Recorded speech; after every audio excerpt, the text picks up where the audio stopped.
maybe the politicians could or should make a list, network of people to make certain common petitions to U.S. government or U.S. MPs and so on.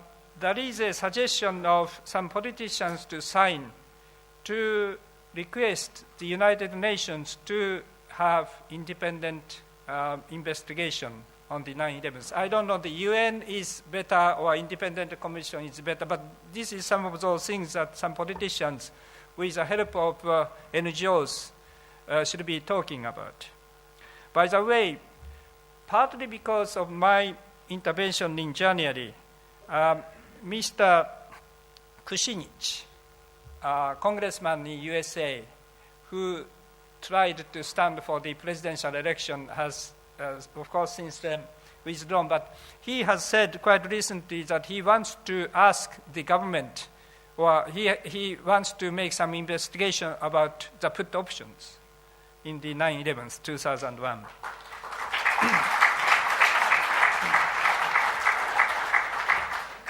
So somehow we need to share the informations to be reported to some key or potential allies in various walks of life to coordinate some of those informations to move from various angles.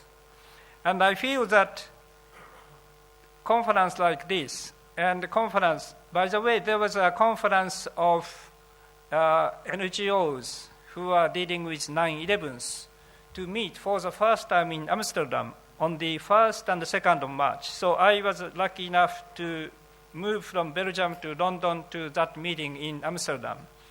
And 11 countries were represented who are dealing with 9/11s. And they now have the network of 9/11s movements, people, to try to share information together. I have brought with me some this is a sort of colored photocopy of a book written by our mutual friend, Chihaya and myself, a Japanese friend who lives in Spain. And I gave this to the professor this morning, but he has collected a lot of those videos and pictures of the ones that the two speakers today have showed. And he had very thorough sort of research on the collapses of 3 buildings in New York. And maybe amongst the scientists and scholars, you can share these informations together, sort of clearing house of information. Maybe I can circulate it.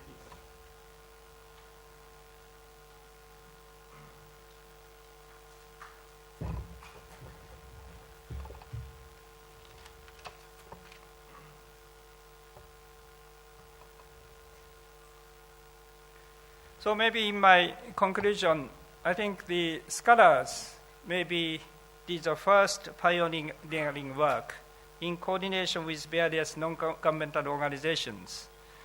Maybe time is coming that from the internet sort of circle and NGO circle and the professional circle to some political and media, and therefore more common people's sort of world, to make these united efforts to go forward.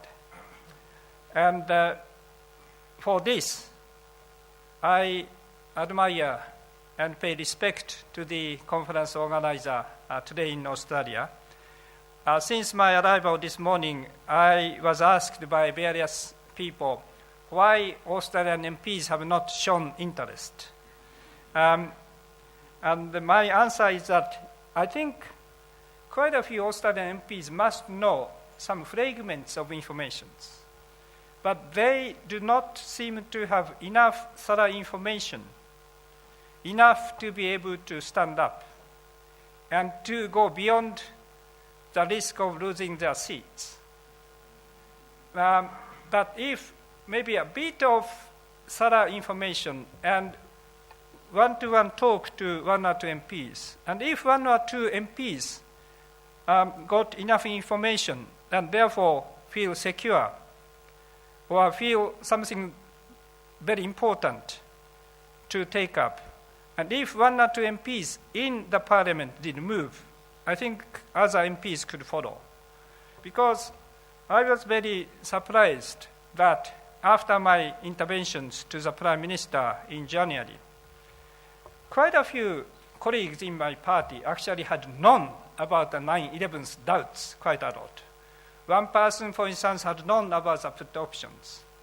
Another person actually is an expert on the building and so on. So without knowing anything, he had said, seeing those videos in New York, I wondered if it was a demolition.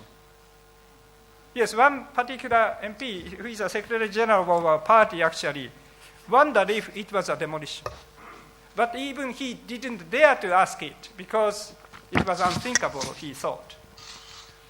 And a few MPs actually had seen some videos of plain sight and so on and so forth. But once I did ask those questions and began to be known, quite a few MPs came to say, you have taken such a courage to ask those questions, we want to support you. So maybe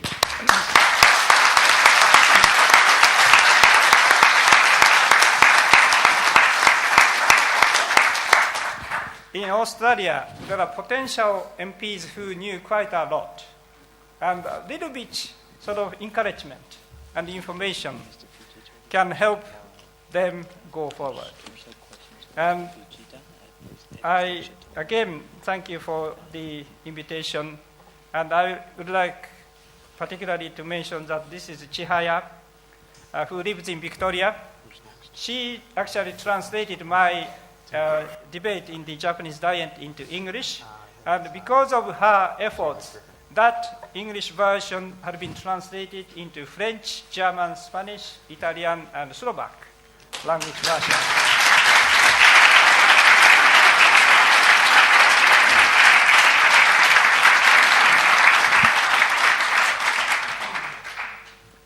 So thank you for your listening.